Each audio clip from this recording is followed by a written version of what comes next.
Mga kaibigan, tayo po ay nasa Indian na. Sa palpak na naman. Hindi namin makita ang agent namin kung nasaan. Yun po.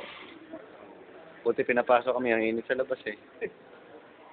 Ngayon, pahirapan pa. Mga Indiano talaga. Hindi lang mabaho eh. Palpak pa.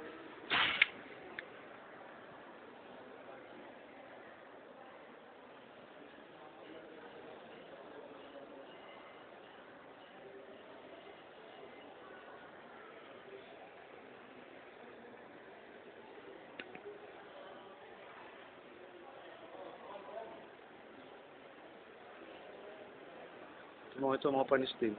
Pababalik-balikin din lang. Tapos hindi rin pala pa dadaanin.